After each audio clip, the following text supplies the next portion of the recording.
Ya, selamat pagi. Selamat bertemu kembali pada mata kuliah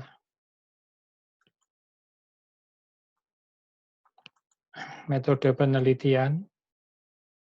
Untuk kali ini akan dibahas tentang 4 poin ya. Satu, identifikasi masalah, kemudian nanti batasan masalah, kemudian ada tujuan, dan yang terakhir ada manfaat. Silakan yang mau bergabung ya. Karena waktunya tidak cukup.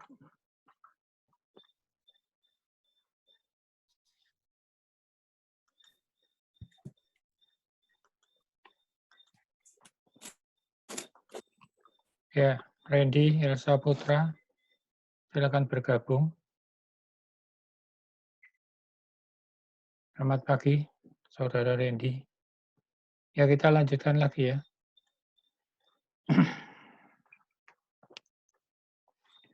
Jadi materi untuk hari ini, sebelum nanti saya membahas tentang latar belakang yang sudah dikumpulkan, saya mau menjelaskan tentang identifikasi masalah sampai dengan manfaatnya. Baik, kemarin yang pertama itu adalah judul ya, kemudian latar belakang, dan yang ketiga ini ada identifikasi masalah, serta batasan masalah, rumusan masalah, dan nanti yang terakhir adalah tujuan dan manfaat. Ya. Jadi dengan memahami perkuliahan hari ini, diharapkan saudara-saudara bisa menuliskan kelanjutannya ya, dari proposal skripsi yang dibuat. Yang pertama kemarin judul sudah, latar belakang mestinya hari ini sudah selesai nih ya, hanya konfirmasi saja. Yang ketiga adalah kita akan masuk, yaitu identifikasi masalah ya, sebelum yang selanjutnya. Identifikasi masalah itu poin C. Baik, kita lihat identifikasi masalah. Identifikasi masalah merupakan masalah yang kita temui di tempat penelitian, itu waktu menggali data awal. Di sana bisa kita peroleh permasalahan apa sih yang sebetulnya mau kita angkat. Ya. Jadi yang penting itu sebetulnya kita harus bisa mengidentifikasi masalah dulu, masalahnya apa. Ya, kemudian masalah itu yang mau kita angkat. Dengan catatan kita sudah mempunyai usulan untuk solusinya ya, sudah dalam benak kita sudah terpikir untuk solusinya itu. Ya, jadi waktu kita datang ke tempat penelitian itu tujuannya adalah menggali data awal. Yang kemarin bisa digali melalui 3P itu ya. Dari apa itu, pertama adalah paper, dari buku-buku ya, kemudian dari person, kemudian dari place ya. Kita menggalinya dari place dan person ya. Jadi masalahnya apa sih sebetulnya yang ada di tempat penelitian itu. Karena semua penelitian berangkatnya dari masalah ya, atau masalah dan potensi. Jadi itu kita harus bisa menentukan masalahnya. Sebetulnya untuk membuat latar belakang itu mudah. Mudahnya kalau kita bisa mengidentifikasi dulu masalahnya apa.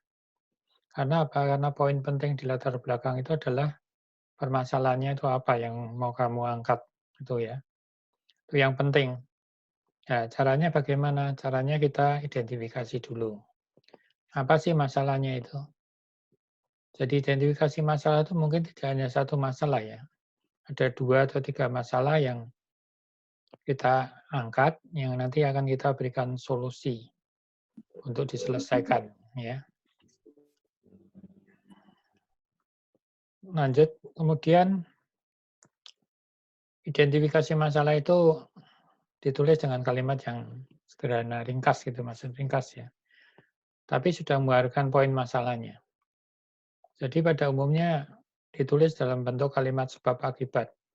Jadi ada kata karena, atau sehingga, menyebabkan, dan sebagainya itu ya.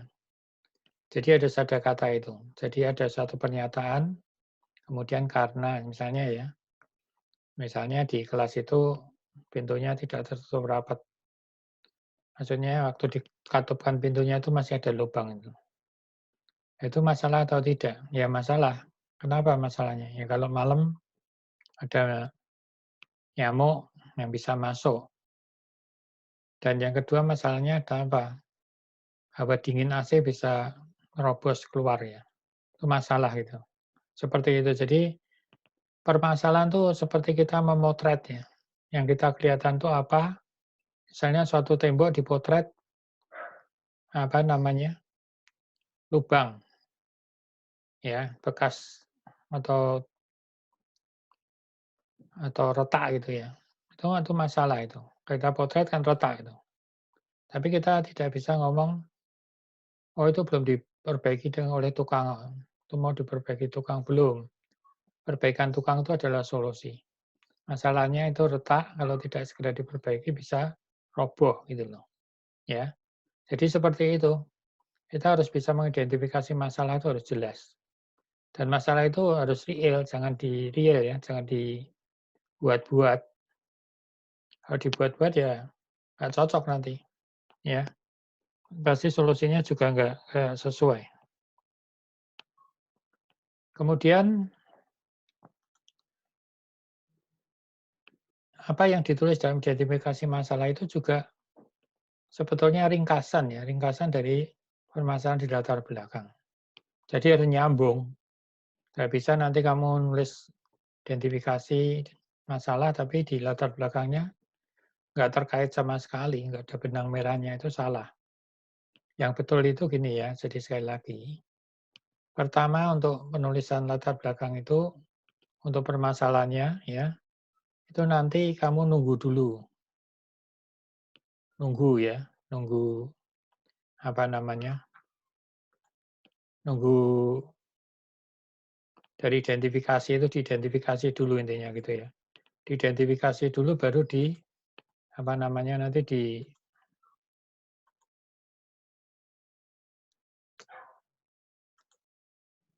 duh ini kok so ya.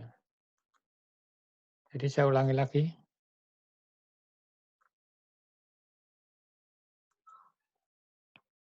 Apa ini? Duh.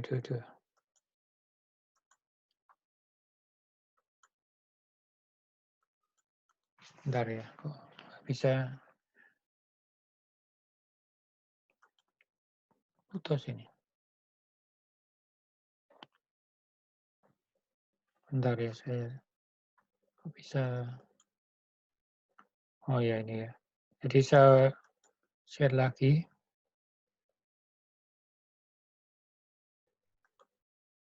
Ya, jadi identifikasi masalah itu yang pertama itu harus dibuat dulu sebelum kamu menyempurnakan di latar belakang. Jadi masalahnya jelas, ada 2 poin misalnya gitu. Nah, 2 poin itu harus ada di latar belakang.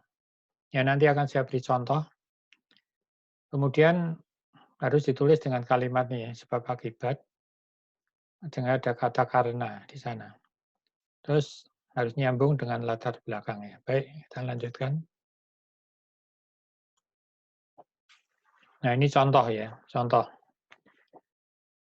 Jadi di sini ada dua hal ya, 2 poin yang diangkat. Ini ngambil dari sebetulnya ya, ngambil dari latar belakang, kemudian diringkas. Tapi kalau kamu belum bisa menuliskan latar belakang, kamu poinkan dulu permasalahannya. Hanya ini dari latar belakang yang pernah kemarin diberikannya. Proses penelitian mahasiswa membutuhkan penelitian dan waktu yang lama karena data mahasiswa akan dibandingkan dengan kriteria satu persatu. Jadi di sini ada kata karena, ya, ada kata karena. Jadi sebab akibat membutuhkan penelitian waktu yang lama. Kenapa? Ya, karena data mahasiswa perlu dibandingkan satu persatu dengan apa namanya, dengan kriteria yang digunakan. Kriteria untuk penilaian beasiswa itu apa misalnya? Misalnya, ya, gaji orang tua atau penghasilan orang tua, kemudian IP, ya, anaknya yang pandai, IP-nya. Kemudian apa lagi? Tanggungan orang tua, ya, walaupun gajinya mungkin 3-4 juta, tapi anaknya 10 misalnya, ya itu kan berat. Ya, itu tanggungan orang tua. Ada lagi apalagi misalnya yatim piatu itu jadi prioritas misalnya apalagi ya.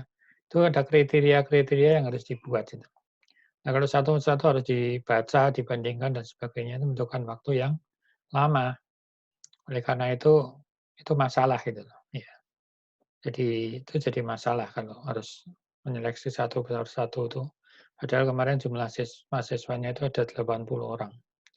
Kemudian, nah, karena kuotanya terbatas, yang daftar banyak, setelah diseleksi kan harus di-ranking. Itu butuh waktu yang lama kalau dikerjakan secara manual.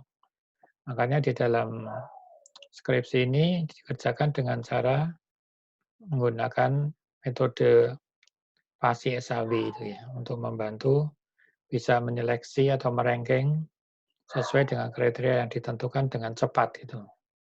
Ya, tidak manual lagi, tapi hanya masukkan data langsung nanti terranking itu. Ya, urutannya dari 1 sampai kemarin 60 misalnya, yang daftar 85, yang jatahnya cuma 55 ya, itu kan harus diseleksi. Ya, baik, itu adalah identifikasi masalah ya. Kemudian batasan masalah. Nah, pembatasan masalah ini perlu karena apa? Supaya penelitian itu bisa fokus ya pada permasalahan yang diteliti dan juga tidak meluas kemana-mana. Batasannya jelas ya, terukur. Artinya itu ya apa saja yang mau dibahas itu sudah jelas. Ya. Jelasnya dikasih batasan-batasan. Kalau tidak dikasih batasan ya nanti jadi masalah. Ya, kita lihat sekarang. Jadi ada 3 hal ya yang perlu 3 hal atau lebih ya, minimal 3 hal. Hasil penelitian nanti itu digunakan untuk siapa? Ya, tentunya untuk tempat penelitiannya. Yang utamanya itu di tempat penelitian untuk Anda itu. Apakah penelitian itu merupakan suatu institusi atau instansi pemerintah, instansi swasta, atau bahkan masyarakatnya. Jadi utamanya digunakan di situ. Itu harus ditulis batasannya. Jadi hasil penelitian ini nanti akan digunakan di titik-titik itu ya. Kemudian cakupan yang mau dibahas itu sampai seberapa. Kasih batasannya ya. Kan tidak mungkin mencakup misalnya sistem informasi akademik. Kan tidak mungkin mencakup semuanya ya. Dalam pembuatan skripsi yang hanya 1 semester kan tidak mungkin semua. Misalnya hanya dibatasi tentang penilaian saja misalnya. Ya, tidak memberikan soal-soal untuk ujian misalnya. Ya itu ditulis saja. Terus apa nanti input output prosesnya itu apa bisa ditulis ya. Terus metodenya yang digunakan atau teknologinya. Kalau yang contoh kemarin itu metodenya adalah metode Fasi SAW. Ada metode AHP dan sebagainya. Atau teknologinya menggunakan GPS misalnya, atau teknologinya menggunakan Internet of Things, IoT. Jadi itu ada batasan masalah ini, jangan menuliskan programnya dulu. Karena untuk program-program itu nanti ada tempatnya sendiri ya, tempat penulisannya yaitu di bagian H, nanti spesifikasi produk itu kita menuliskan program-program yang digunakan. Ya, itu adalah batasan masalah ya. Contohnya mungkin bisa seperti ini. Oh, contohnya nanti dilihat di belakang aja ya, nanti saya kasih. Rumusan masalah ya. Nah, ini yang penting ya, ini yang berbeda mungkin dengan di tempat lain. Di Stekom itu sudah ditetapkan untuk skripsi menggunakan metode pengembangan sistem, yaitu penelitian dan pengembangan. Atau Research and Development ya, atau disingkat R&D. Jadi ini adalah metodologi penelitiannya, metode penelitiannya. Ya, nanti kalau kamu kan ada 2 jenis metode sebenarnya, metode solusi untuk menyelesaikan masalah dan metode penelitian. Metode penelitian itu kemarin juga sudah saya sebut ada yang namanya SDLC, System Development Life Cycle. Kemudian ada juga metode penelitian RAD, ya Rapid Application Development. Ada metode penelitian prototyping, ada metode penelitian waterfalls, dan sebagainya. Itu adalah metode penelitian. Kalau metode solusi penyelesaian masalah itu misalnya ya PASI, SAW, AHP, moving average, dan sebagainya ya, banyak. Tergantung apa yang mau diselesaikan, itu metodenya juga berbeda-beda. Intinya ada 2 pembedaan, metode untuk menyelesaikan masalah dan metode penelitian. Nah, di sini kita metode penelitian membahasnya ya. Nah, sebetulnya penelitian menurut Sugiono ya, tahun 2018 dan bukunya itu untuk metode penelitian R&D itu dijelaskan sebagai mengembangkan produk ya. Produk itu bisa bisa hardware sama software. Hardware atau software ya. Yang akan diuji keefektifannya. Itu definisi ringkasnya seperti itulah. Jadi mengembangkan produk yang akan diuji keefektifannya. Mengembangkan produk itu juga ada 2 ya. Mengembangkan dari produk baru dan yang kedua mengembangkan dari produk yang sudah ada. Jadi mengembangkan produk baru ya dari awal, dari nol. Kalau yang mengembangkan produk yang sudah ada ya berarti dari dari yang sudah ada dikembangkan. Itu boleh. Tapi harus jelas ya produk yang lama itu seperti apa, kelemahannya seperti apa, kemudian dikembangkan. Ya, oke, kita lanjutkan. Jadi kalau menurut metode dan pengembangan riset dan development itu ada 2 hal penting yang berbeda ya. Ini yang perlu dipahami benar supaya nanti ke belakangnya tidak salah. Yaitu perancangan atau desain sistemnya, perancangan. Ya. Jadi dalam proses pengembangan R&D itu ada 2 hal yang harus dilakukan ya, 2 tahapan. Yang pertama ada perancangan atau desain. Perancangan sistem ya. Nah, perancangan itu berupa gambar atau flowchart ya, atau peta atau apa. Pokoknya berupa gambar. Yang disebut desain itu ya, itu wujudnya itu adalah gambar atau bagan ya. Kalau menurut Sugiono itu disebut gambar atau bagan. Bagan itu bisa flowchart, bisa flow of document dan sebagainya. Bisa block diagram itu juga desain gambar. Jadi harus dibedakan loh ya. Kalau gambar itu belum dibuat. Misalnya ya, kalau di Kota Semarang ini orang mau membangun rumah, itu yang perlu dilakukan pertama ada apa? Ya, yang pertama harus ada lahannya ya, ada tempatnya. Kemudian dari tempat itu diadakan studi kelayakan tentang tanahnya itu strukturnya seperti apa. Karena di Semarang Kota itu ya, Semarang bawah itu dulunya laut ya, jadi perlu diteliti, diberi studi kelayakan dulu. Ya, dibor, diambil sampelnya dan sebagainya. Setelah tanahnya oke, apa yang dilakukan oleh arsitektur kalau misalnya mau bangun? Maaf ini, diurupke no. Mati kabeh to.